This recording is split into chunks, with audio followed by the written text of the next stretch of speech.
The way home. इस कहानी की शुरुआत में हमें सैंग को दिखाया जाता है जो मात्र 7 साल का है।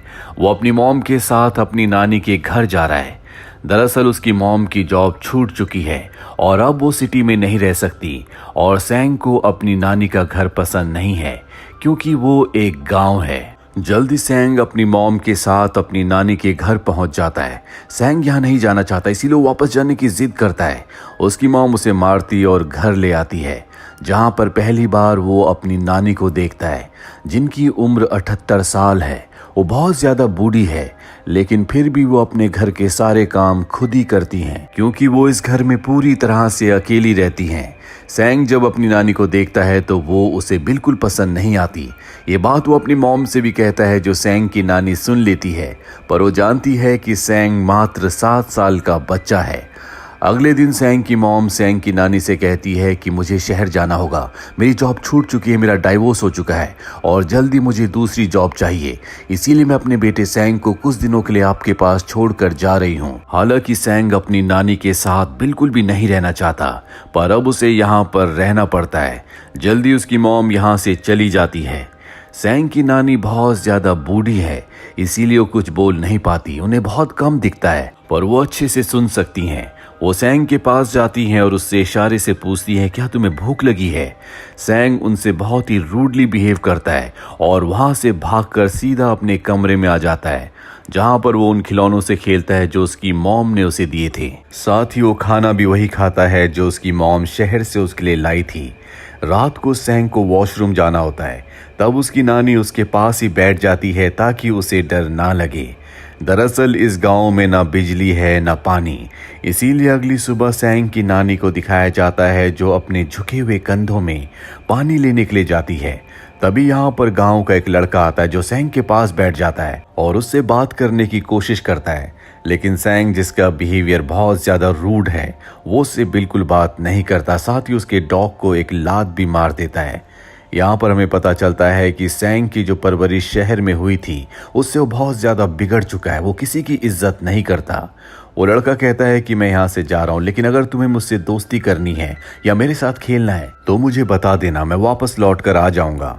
इसके बाद वो लड़का वहां से चला जाता है। सैंग पूरा दिन इस गांव में अकेला ही खेलता रहता है। वो बाहर स्केट चलाने की भी कोशिश करता है लेकिन यहाँ की सड़कें ऐसी नहीं होती कि उस पर स्केटिंग की जा सके, इसीलिए वो घर के अंदर आकर अपने खिलौनों से खेलता है जहाँ पर उसकी नानी भी उसके साथ खेलती है। पर सैंग को इन बातों से कोई फर्क नहीं पड़ता। हालांकि उसकी नानी उसके चारों तरफ सफाई करती है, उसके सारे काम करती है, लेकिन फिर भी सैंग का अपनी नानी के साथ जो बिहेवियर होता है वो बहुत ज्यादा रूड होता है। उसकी नानी इस बात की परवाह नहीं करती क्योंकि सैंग उनका पोता है जो पहली बार उनके घर आया है। रात को नानी सुई में धागा डालने की कोशिश कर रही होती है लेकिन उनकी नजरें बहुत कमजोर हैं, इसीलिए सुई में धागा नहीं डाल पाती। वो सैंग से मदद मांगती है और पहली बार सैंग अपनी नानी की मदद करता है। तभी वहां पर एक कॉकरोच आ जाता है जिससे सैंग डर जाता है, पर उसकी नानी को इस तरह के माहौल में रहने की आदत है, इसीलिए बड़े आराम से वो उठाकर उस कॉकरोच को बाहर फेंक देती है, जो देखकर सैंग को बहुत अजीब लगता है क्योंकि उसके मुताबिक कॉकरोच बहुत गंदे होते हैं, उन्हें छुआ नहीं जा सकता। अगले दिन दिखाया जाता है जहां पर सैंग की जो छोटी गेम होती है उसकी बैटरी खत्म हो जाती है और अब उसे नई बैटरी के लिए पैसे चाहिए। वो पूरे घर में ढूंढता है लेकिन उसे एक भी पैसा नहीं मिलता क्योंकि उसकी नानी बहुत गरीब है, उनके पास पैसे नहीं है। इस बात से सैंग को गुस्सा आता है और वो उनके उस पॉट को तोड़ देता है जो उसकी नानी ने कई सालों से संभाल कर रखा था।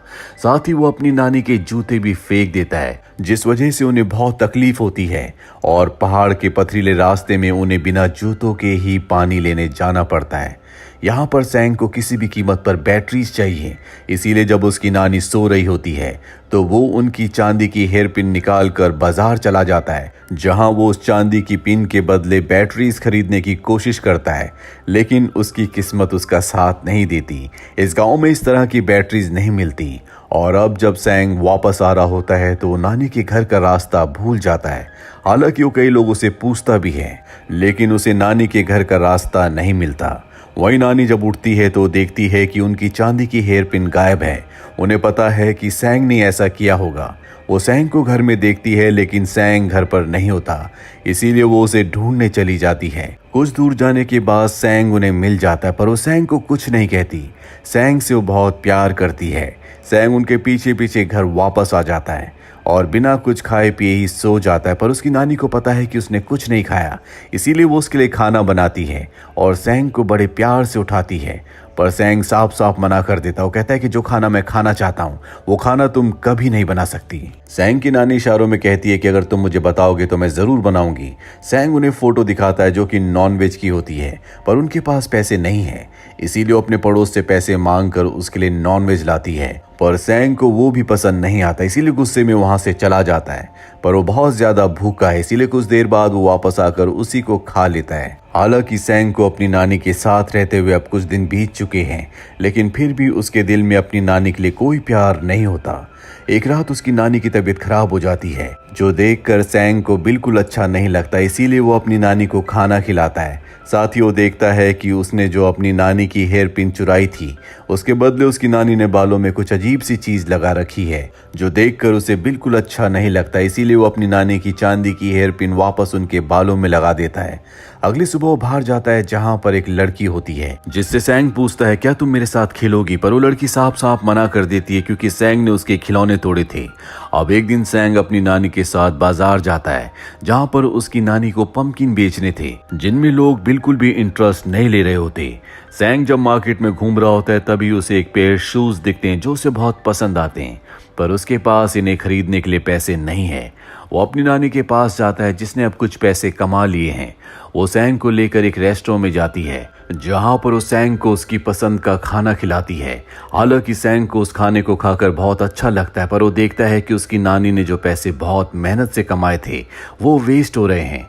नानी के साथ जब वो बाहर जाता है तो उसे एक दुकान दिख जाती है जिसमें उसकी गेम की बैटरीज होती है, पर वो अपनी नानी से बैटरीज खरीदने के लिए नहीं कहता। अब ये दोनों बस स्टॉप पर आ जाते हैं और जब सैंग बस के अंदर जाता है तो वहां पर वही लड़की होती है जो उसी के गांव में रहती है, जिसके साथ उसने खेलने के लिए कहा था और उस लड़की ने मना कर दिया था। सैंग इस लड़की को पसंद करता है और उसकी नानी जब बस में चढ़ने वाली होती है तो वो उन्हें मना कर देता है। वो कहता है कि तुम दूसरी बस से आना। दरअसल वो इस लड़की के साथ अकेले ही सफर तय करना चाहता है। उसकी नानी उसकी इस जिद को भी मान लेती है। उनके पास कुछ सामान होता है जो सैंग से कहती है कि तुम इस सामान को अपने साथ ले जाओ, पर सैंग साफ साफ मना कर देता है। जल्दी वो उस गाड़ी से उसी लड़की के साथ अपने गांव के बस स्टॉप पर उतर जाता है, पर कई घंटों तक इंतजार करने पर भी उसकी नानी नहीं आती। पर शाम की जो आखिरी बस होती है उसकी नानी उससे वापस आ जाती है। इसका मतलब ये है कि उसकी नानी को उसकी वजह से कई घंटों तक वहां पर इंतजार करना पड़ा। सैंग को कहीं ना कहीं इस बात का एहसास है, इसीलिए उसकी नानी के पास जो सामान होता है वो उनसे उस सामान को ले लेता है और अपनी नानी के साथ घर आ जाता है। अगली सुबह वो बस वाली लड़की से मिलने के लिए एक बार फिर से बाहर जाता है, जहां पर वो देखता है कि वो लड़की उसी लड़के से जो उससे दोस्ती करने आया था, जिसके डॉग को उसने लात मारी थी, उसके साथ घूम रही है। सैंग उस लड़की को बहुत पसंद करता है, इसीलिए सैंग को उन दोनों को साथ देखकर बहुत गुस्सा आता है और जब वो लड़का जा रहा होता है तो वो उसे झूठ बोल देता है कि तुम्हारे पीछे बुल आ रहा है। दरअसल इस गाँव में एक बुल है जो किसी को भी मार देता है। वो लड़का डर जाता और भागने लगता है, पर सच तो ये होता है कि वो बुल सैंग की तरफ आ रहा होता है। सैंग जब भागता है तो उसका एक खिलौना भी टूट जाता है, जिससे सैंग को बहुत दुख होता है। अब रात को सैंग जब घर पर होता है तो उसे वॉशरूम जाना होता है, जो कि घर के बाहर जाना पड़ता है, इसीलिए वो अपनी नानी को अपने साथ चलने को कहता है। बाहर का मौसम खराब होता है, इसीलिए उसकी नानी अंदर आ जाती है, पर सैंग कहता है कि आपको यहीं पर रुकना होगा। उस खराब मौसम में भी उसकी नानी उसके पास बैठी रहती है। अब अगली सुबह जब सैंग बाहर जाता है तो उसे वही लड़की दिखती है। वो लड़की कहती है कि आओ हम साथ में मिलकर खेलते हैं। सैंग को ये सुनकर बहुत अच्छा लगता है, लेकिन उसे घर जाना होता है, इसीलिए वो कहता है कि हम कल खेलेंगे। सैंग उस लड़की के ऐसा कहने से बहुत खुश होता है क्योंकि वो उसे पसंद करता है। अगली सुबह उस लड़की से मिलने जाने से पहले वो अपनी नानी से कहता है कि आप मेरा हेयर कट कर दो। उसकी नानी उसका हेयर कट कर देती है, जो उसे बिल्कुल पसंद नहीं आता। वो कहता है कि आपने मेरा पूरा हेयर कट बिगाड़ दिया, अब मुझे अपने सर पर कोई कपड़ा बांध कर जाना होगा। वो अपनी नानी का स्कार्फ ले लेता है और उस लड़की का फेवरेट टेडी बेयर लेकर वो उससे मिलने के लिए निकल पड़ता है, लेकिन वो ढलान के रास्ते में गिर जाता है जिससे उसके दोनों नीज में चोट आ जाती है। उसे चलने में बहुत तकलीफ हो रही होती है और तभी उसके पीछे वही बुल आ जाता है जो सबको मारता है। लेकिन वही लड़का जिसके साथ उसने बुल का झूठा मजाक किया था, जो उसके साथ खेलना भी चाहता था, वो उसकी उस बुल से जान बचाता है। यहाँ पर उसे एहसास होता है कि उसका जो बिहेवियर था आज तक सबके साथ बहुत गलत था, इसीलिए वो उस लड़के से माफ़ी मांगता है। वो लड़का भी उसे माफ़ कर देता है। इसके बाद वो धीरे धीरे अपने घर की तरफ आने लगता है। तभी उसे एहसास होता है कि उसकी जेब में कुछ है, और जब वो जेब में पीछे चेक करता है तो उसकी गेम के साथ पैसे भी होते हैं जो उसकी नानी ने रखे थे। ये देखकर उसकी आंखों में आंसू आ जाते हैं। उसे एहसास होता है कि उसकी नानी उससे कितना प्यार करती है। जब वो घर के पास आता है तो उसकी नानी उसे देख लेती है। वो देखती है कि उसकी दोनों नीज में चोट लगी है, जिससे उन्हें बहुत चिंता होती है। वो सैंग को लेटर दिखाती है जो कि उसकी मॉम का होता है और कहती है कि तुम्हारी मॉम जल्दी तुम्हें लेने वापस आने वाली है। ये सुनकर सैंग को बहुत दुख होता है क्योंकि वो अपनी नानी से अब बहुत प्यार करता है। रात को वो अपनी नानी को लिखना भी सिखाता है और कहता है कि अगर आपको लिखना आ गया तो जब भी आपको मेरी ज़रूरत होगी तो आप मुझे लेटर लिख सकती हो। अगर आपको लिखना नहीं आया तो आप मुझे सिर्फ एक ब्लैंक लेटर भेज देना, जिससे मैं समझ जाऊंगा कि आपको मेरी ज़रूरत है। अब वो अपनी नानी के साथ जितने भी दिन यहाँ पर उसके रह गए हैं वो बहुत अच्छे से बिताता है। साथ ही वो बहुत सारी सुइयों में धागे भी डाल देता है ताकि उसकी नानी को सुई में धागा डालने में कोई तकलीफ ना हो।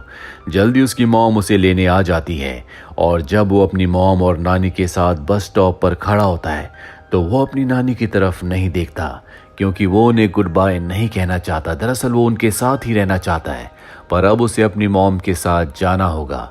जाने से पहले वो अपनी नानी को एक लेटर देता है और बस में बैठ जाता है। उसकी नानी उससे इशारों में बात करने की कोशिश करती है लेकिन वो कोई जवाब नहीं देता, और जब बस चलने लगती है तो पीछे वाली विंडो से अपनी नानी को बाय कहता है। बाय करते हुए उसकी आंखों में आंसू होते हैं। वो जानता है कि उसकी नानी उससे बहुत प्यार करती है और अब वो भी अपनी नानी से बहुत प्यार करता है। इसके बाद उसकी नानी अपनी पुरानी जिंदगी में लौट जाती है जहां उनके पास संघर्ष के अलावा कुछ भी नहीं है। सैंग ने जो उन्हें लेटर दिया था वो उस लेटर को खोलती है जिसके अंदर बहुत सारे जेस्चर्स होते हैं, बहुत सारी फोटोज होती है जिन्हें सैंग को पोस्ट करके नानी अपने दिल का हाल सैंग को बता सकती है।